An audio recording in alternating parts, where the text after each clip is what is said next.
Hi ಎಲ್ರಿಗೂ ನಮಸ್ಕಾರ. Welcome back to my YouTube channel. ನಾನು ನಿಮ್ಮ ಪ್ರೀತಿಯ ಕಮಲ. ಎಲ್ಲರೂ ಹೇಗಿದ್ದೀರಾ? ಎಲ್ಲರೂ ಆರೋಗ್ಯವಾಗಿ ಚೆನ್ನಾಗಿದ್ದೀರಾ ಅಂತ ಭಾವಿಸ್ತಾ ಇವತ್ತಿನ ವಿಡಿಯೋನ ಶುರು ಮಾಡ್ತಾ ಇದ್ದೀನಿ. ಎಂದಿನಂತೆ ಬಾಗಿಲು ತೆಗೆದ ತಕ್ಷಣ ಈ ರೀತಿ ಬೆಕ್ಕುಗಳು ಬರ್ತವೆ. ಬಂದ ತಕ್ಷಣ ಅವಕ್ಕೆ ನಾನು ಊಟ ಹಾಕ್ಕೊಡ್ತೀನಿ. ಅವಕ್ಕೆ ಊಟಕ್ಕೆ ಹಾಕೊಟ್ಬಿಟ್ಟು ಹಾಗೆಯೇ ಒಂದು ಸುಂದರವಾಗಿರುವಂತಹ ವಾತಾವರಣವನ್ನು ನೋಡ್ತಾ ಇದ್ದೀನಿ. ಎಷ್ಟು ಚೆನ್ನಾಗಿದೆ ನೋಡಿ. ಬೆಳಿಗ್ಗೆನೇ ತುಂಬ ಚೆನ್ನಾಗಿ ಬಿಸಿಲೆಲ್ಲ ಇತ್ತು, ಎಳೆ ಬಿಸಿಲು ಬಂದಿತ್ತು.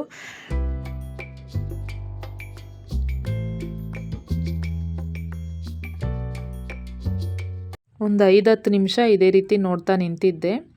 ಹಾಗೆಯೇ ಒಳಗಡೆಗೆ ಬಂದು ಹಸ್ಬೆಂಡು ನನಗೆ ಬಿಸಿ ಬಿಸಿ ಟೀ ಮಾಡ್ಕೊಳ್ತಾ ಇದ್ದೀನಿ.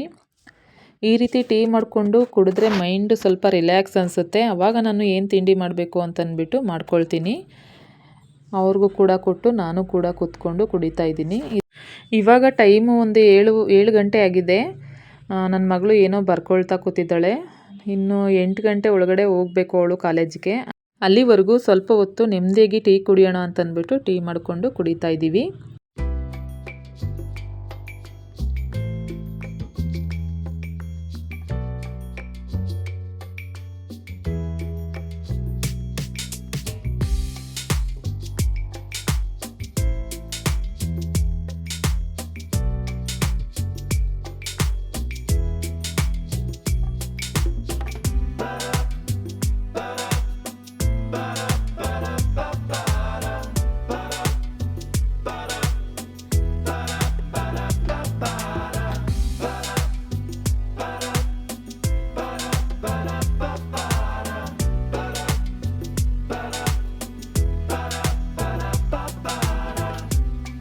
ನನ್ನ ಹಸ್ಬೆಂಡು ನಾನು ಕೂಡ ಟೀ ಎಲ್ಲ ಕುಡ್ದಿದ್ದಾದಮೇಲೆ ಹಾಗೆ ನನ್ನ ಮಗನೂ ಕೂಡ ಎದ್ದು ಬಂದ. ಇವಾಗ ತಿಂಡಿಗೆ ಏನು ಮಾಡ್ಕೊಳ್ಳೋದು ಅಂತ ಅಂದ್ಬಿಟ್ಟು ಕಾಯಿ ಎಲ್ಲನೂ ನಾನು ಕಟ್ ಮಾಡ್ಕೊಂಡಿದ್ದೀನಿ.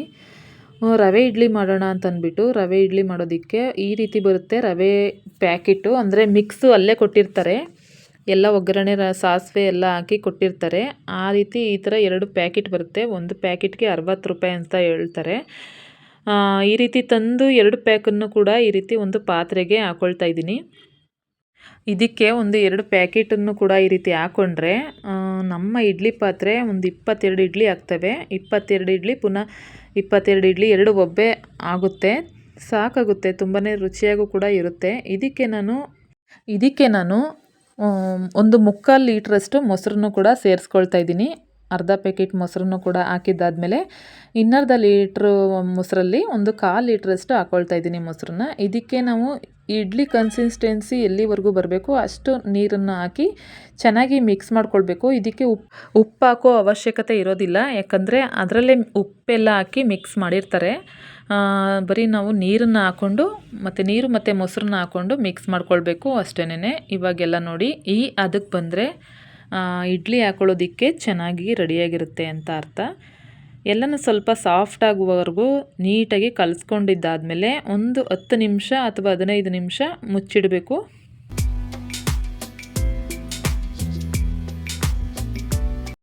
ಇವಾಗ ಎಲ್ಲ ಮಿಕ್ಸ್ ಮಾಡಿ 10 ನಿಮಿಷ ಆಗಿದೆ. ಇವಾಗ ನಾನು ಪ್ಲೇಟ್ಗಳಿಗೆಲ್ಲ ಎಣ್ಣೆ ಸವರ್ಕೊಂಡು ಇಡ್ಲಿಗೆ ಹಾಕ್ಕೊಳ್ತಾ ಇದ್ದೀನಿ.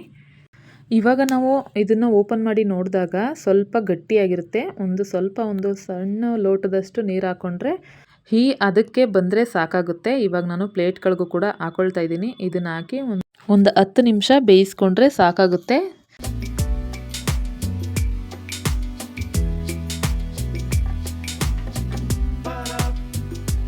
ಇವಾಗ ಬೇಯೋದಕ್ಕೆ ಇಡ್ತಾ ಇದ್ದೀನಿ.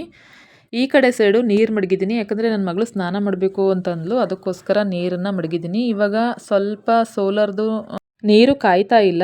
ಸ್ವಲ್ಪ ಮಳೆ ಚಳಿ ಟೈಮ್ ಅಲ್ವಾ, ನೆನ್ನೆ ಎಲ್ಲ ಸ್ವಲ್ಪ ಮೋಡ ಆ ಥರ ಇತ್ತು, ಅದಕ್ಕೋಸ್ಕರ ನೀರು ಕಾದಿಲ್ಲ ಇಷ್ಟೊತ್ತಿಗೆ. ಅದಕ್ಕೆ ನಾನು ಗ್ಯಾಸಲ್ಲೇ ಮಡಿಕೊಳ್ತಾ ಇದ್ದೀನಿ. ಇದೇ ರೀತಿ ಮಡಿಕೊಂಡು ನಾವು ಸ್ನಾನ ಮಾಡಬೇಕಾಗುತ್ತೆ. ಸರಿ ಅಂತ ನೋಡಿ, ಇವಾಗ ಇಡ್ಲಿ ಎಲ್ಲ ಚೆನ್ನಾಗಿ ಬೆಂದಿದ್ದಾವೆ. 10 ನಿಮಿಷ ಬೆಂದಿದ್ದಾವೆ. ಎಷ್ಟು ಸಾಫ್ಟಾಗಿ ಬಂದಿದ್ದಾವೆ ನೀವೇ ನೋಡಿ.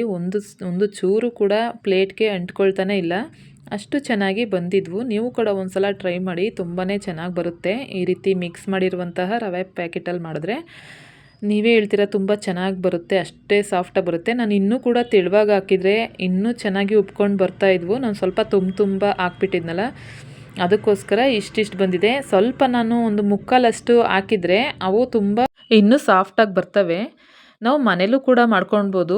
ಈ ಪ್ಯಾಕೆಟ್ ಬದಲು ನಾವು ಮನೇಲೂ ಕೂಡ ಮಾಡ್ಕೊಳ್ಬೋದು. ಟೈಮ್ ಇಲ್ಲ ಅಂತಂದವ್ರಿಗೆ ಈ ರೀತಿ ಪ್ಯಾಕೆಟಲ್ಲಿ ಕೂಡ ಮಾಡ್ಕೊಳ್ಬೋದು. ಇನ್ನೊಂದು ಸಲ ಮಾಡುವಾಗ ಮನೇಲೇ ಮಾಡಿ ತೋರಿಸ್ತೀನಿ. ಅದು ಕೂಡ ತುಂಬಾ ಅದ್ಭುತವಾಗಿ ರುಚಿಯಾಗಿ ಚೆನ್ನಾಗಿ ಸಾಫ್ಟಾಗಿ ಬರ್ತವೆ. ನೋಡಿ ಎಷ್ಟು ಚೆನ್ನಾಗಿದೆ ಅಲ್ವಾ. ತಿಂಡಿ ಎಲ್ಲ ರೆಡಿಯಾಗಿದೆ. ನನ್ನ ಮಗಳು ಸ್ನಾನಕ್ಕೂ ಕೂಡ ಹೋಗಿದ್ದಾಳೆ. ಅವಳು ಬರೋ ಅಷ್ಟರಲ್ಲಿ ಅವಳು ಯೂನಿಫಾರ್ಮ್ ಎಲ್ಲ ನಾನು ಐರನ್ ಮಾಡಿ ಇಡ್ತಾ ಇದ್ದೀನಿ.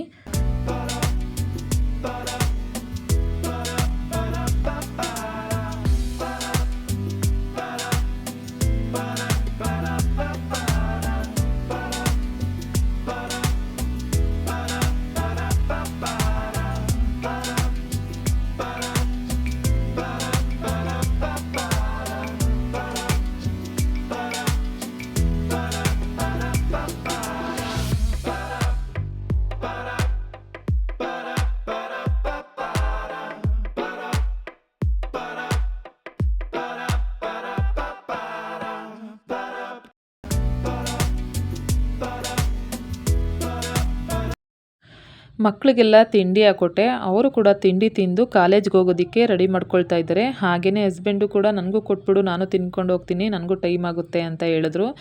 ಸರಿ ಅಂದ್ಬಿಟ್ಟು ಅವ್ರಿಗೂ ಕೂಡ ಹಾಕ್ಕೊಟ್ಟೆ. ಅವರು ಕೂಡ ತಿಂಡಿ ತಿಂತಾ ಇದ್ದಾರೆ.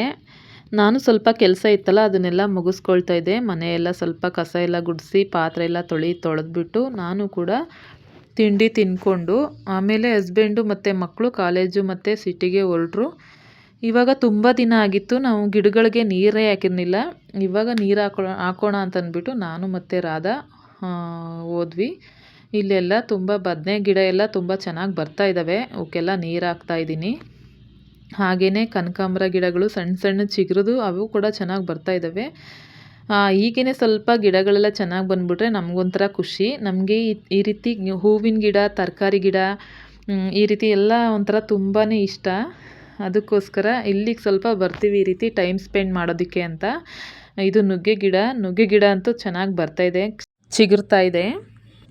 ಈ ಗಿಡಗಳಿಗೆಲ್ಲ ನೀರು ಹಾಕೋದು, ಈ ರೀತಿ ನೋಡೋದು, ಇಲ್ಲೊಂದು ಸ್ವಲ್ಪ ಕುತ್ಕೊಂಡು ಟೈಮ್ ಸ್ಪೆಂಡ್ ಮಾಡೋದು ಅಂದರೆ ನಮಗೆ ತುಂಬ ಅಂದರೆ ತುಂಬ ಖುಷಿ. ಯಾವಾಗಲೂ ಮನೆಯಲ್ಲೇ ಇದ್ದು ಮನೆ ಕೆಲಸನೇ ಮಾಡ್ತಾಯಿದ್ರೆ ಸ್ವಲ್ಪ ಪರಿಸರಗಳ ಜೊತೆ ನಾವು ಬೆರೆಯೋದು ಯಾವಾಗ ಅಲ್ವಾ.